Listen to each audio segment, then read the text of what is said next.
سے جادو والی کہانیوں میں ایسے بہت سے مقامات کے قصے سنتے آئے ہیں جہاں سے ایک قدم آگے جانے والا یا تو فنا ہو جاتا یا پیچھے دیکھنے والا پتھر کا بت بن جاتا تھا۔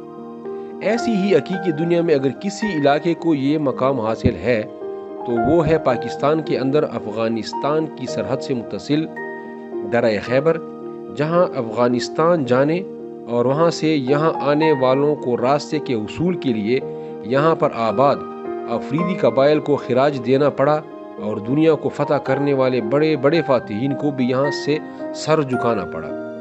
تقریباً تمام مورخین نے افریدی قبائل کو وہ بلائیں لکھا ہے جو جنگ سے محبت کرتے ہیں، اور یہی محبت ان کے دشمن کی بدترین شکستوں کا باعث بنتی رہی۔ غیر ملکی اور مقامی لکھاری اس بات پر متفق ہیں کہ جتنے زیادہ حملے درہ خیبر پر ہوئے اتنے شاید ہی دنیا کی کسی شاہراہ یا گزرگاہ پر ہوئے ہوں گے۔ دنیا کا یہ مشہور درہ خیبر پشاور سے 11 میل کے فاصلے پر یہاں بنے تاریخی دروازے باب خیبر سے شروع ہوتا ہے، اور یہاں سے اندازاً 24 میل یعنی تورخم کے مقام پر پاک افغان سرحد پر ختم ہوتا ہے۔ یہاں سے لوگ ڈیورنڈ لائن عبور کر کے افغانستان میں داخل ہوتے ہیں۔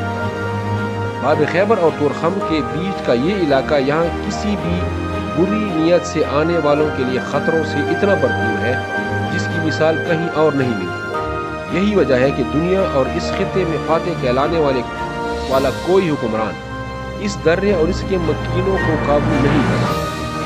درہ خیبر کا جغرافیہ اور جنگی حیثیت۔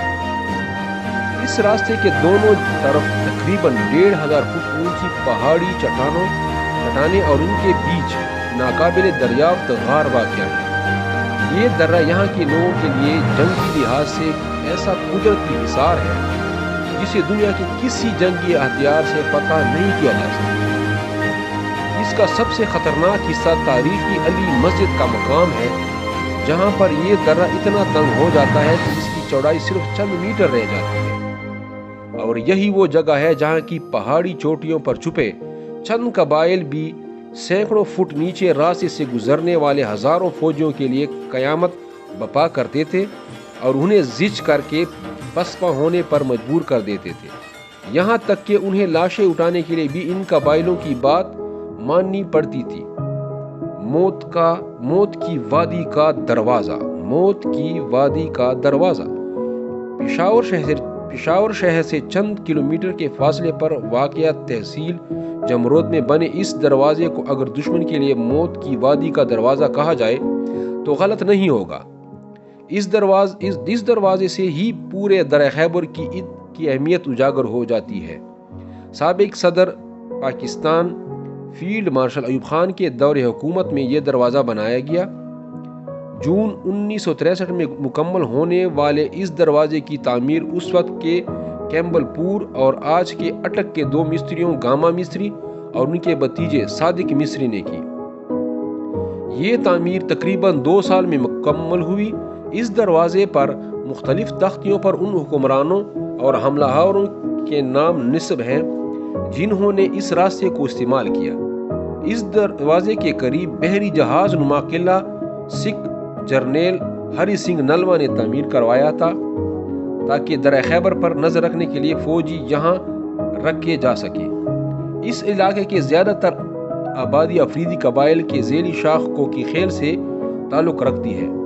سن 1878 میں ایک برطانوی جریدے میں شائع ہونے والی پینٹنگ جس میں خیبر پاس کے افریدی قبائل کے ایک جرگے کا منظر دکھایا گیا ہے۔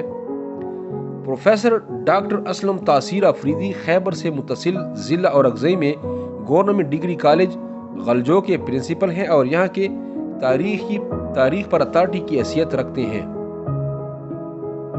وہ کہتے ہیں کہ ایران کو فتح کرنے کے لیے پختون کے صوبہ قندھار کا قصد کرنے والے سکندر اعظم کی فوجوں کو اس درہ خیبر پر سب سے زیادہ مزاحمت کا سامنا کرنا پڑا اور پھر انہیں اپنی ماں کی ہدایت پر راستہ بدلنا پڑا تھا۔ وہ کہتے ہیں کہ افریدی قبائل کی اس سخت مزاحمت کی وجوہات جاننے کے لیے سکندر اعظم کی ماں نے انہیں ہدایت کی کہ اس علاقے کے چند مکینوں کو دعوت پر اس کے پاس بھیجا جائے۔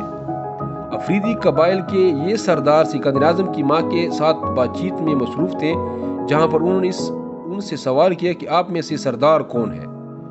اس پر ہر کسی نے اس بات کا دعویٰ کیا کہ وہی سردار ہے، اور یہ سب آپس میں الجھ پڑے۔ یہیں پر سکندر اعظم کی ماں کو احساس ہو گیا کہ یہ لوگ جب اپنوں میں سے کسی کو خود سے بڑا ماننے کو تیار نہیں تو وہ سکندر اعظم کو کیا مانیں گے۔ ماں نے بیٹے کو نصیحت کی کہ وہ ہندوستان جانے کے لیے درہ خیبر کے راستے کا خیال دل سے نکال لے۔ یوں سکندر اعظم کو اپنا راستہ بدلنا پڑا اور وہ باجوڑ کے راستے اپنی منزل کی طرف چلے۔ سکندر اعظم کے آج کے پاکستان کے علاقوں میں داخلے کے حوالے سے سابق انگریز گورنر سر اولف کیرو نے اپنی کتاب پٹھان میں لکھا ہے کہ سکندر پشاور میں داخل نہیں ہو سکا، اور اس نے جو دریا عبور کیے وہ کوس یوسپلا اور گریس تھا، جس کے درمیان ایک پہاڑی چشمہ واقع تھا جو صرف کنڑ یعنی پنچکوڑا کا بالائی حصہ ہو سکتا ہے، جہاں سے آج کل ڈیورن لائن گزرتی ہے، اور اس نے آج کے باجوڑ کے ایریگائیوں کے مقام نواگئی کا راستہ اختیار کیا۔ ستمبر 1996 میں لیڈی ڈیانا درہ خیبر کے دورے کے موقع پر مہمانوں کی کتاب میں تاثرات درج کر رہی ہیں۔ بدھ مت کے بڑے آثار۔ معروف صحافی اللہ بخش یوسفی اپنی مشہور کتاب تاریخ افریدی میں لکھتے ہیں کہ درہ خیبر کے علاقے میں بڑی تعداد میں بدھ مت سے متعلق بہت زیادہ آثار قدیمہ نمودار ہوئے، تاہم اپنے اعتقاد کی بدولت پختون ان مورتیوں کے خلاف تھے اور انہیں توڑ دیا کرتے تھے۔ اسی علاقے میں لنڈی خانہ کے قریب ایک پہاڑ پر عہد قدیم کی ایک قلعہ نما عمارت ہے جسے یہاں کے افریدی کافر کوٹ کے نام سے جانتے ہیں۔ اللہ بخش یوسفی لکھتے ہیں کہ سلطان محمود غزنوی نے ہندوستان پر حملوں میں پختونوں سے دشمنی مول لینے کے بجائے ان پر اعتماد کیا اور انہیں اپنا فخر کہہ کر متعارف کرواتے۔ جن سرداروں نے محمود غزنوی کے ساتھ جنگوں میں حصہ لیا ان میں ملک خانو، ملک عامو، ملک داور، ملک یحییٰ، ملک محمود، ملک عارف، ملک غازی، ملک شاہد اور ملک احمد وغیرہ شامل ہیں۔ محمود غزنوی نے سومنات کو فتح کیا تو پختون بے جگری سے لڑے، اور اس طرز لڑائی نے انہیں پختونوں کو خان کا نام دینے پر مجبور کیا اور کہا کہ صرف پختون ہی خان کہلانے کے لائق ہیں۔ مورخین لکھتے ہیں کہ ہندوستان فتح کرنے کی خواہش میں جب ظہیر الدین بابر اپنی طاقت کے بھروسے پر خیبر کے طرف چلے تو افریدی ان کے راستے میں لوہے کی دیوار بن گئے، اور بابر کو یہ سمجھ آ گئی کہ طاقت کے بل پر وہ درہ خیبر کو عبور نہیں کر سکتے، اور اگر ایسا ہو بھی گیا تو انہیں افغانستان کی جانب پیش قدمی کرتے ہوئے ہمیشہ اپنے عقب کے غیر محفوظ ہونے کی فکر لاحق رہے گی۔ لہذا اپنے آپ کو مضبوط کرنے کے بعد انہوں نے ایک بار پھر 1519 میں دوبارہ خیبر کو فتح کرنے کی ٹانی۔ ظہیر الدین بابر کو سخت لڑائی کے بعد صرف ایک رات علی مسجد میں گزارنے کا موقع مل سکا۔ وہ جمرود تو پہنچ گئے، لیکن انہیں خیال آیا کہ اگر وہ پنجاب جاتے ہیں تو ایسا نہ ہو کہ واپسی پر یہ قبائل ان کی راہ کاٹ لیں۔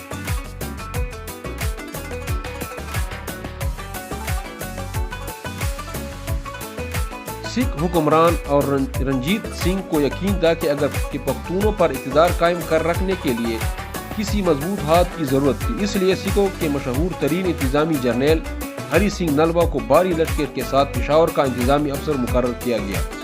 ہری سنگھ نے پختونوں کو تو پریشان کیا، تاہم وہ قبائلوں کا کچھ نہ بگاڑ سکے، اور ان قبائل کے اقدامات کی بدولت خود رنجیت سنگھ پر ان کی دہشت طاری ہو گئی۔ اسی دہشت کا اثر تھا کہ ان قبائلیوں کے حملوں سے بچنے کے لیے ہری سنگھ نلوا نے باب خیبر کے مقام یعنی درہ خیبر کے دہانے پر قلعہ تعمیر کرنے کا فیصلہ کیا، اور 1836 میں اس کام کا آغاز ہوا۔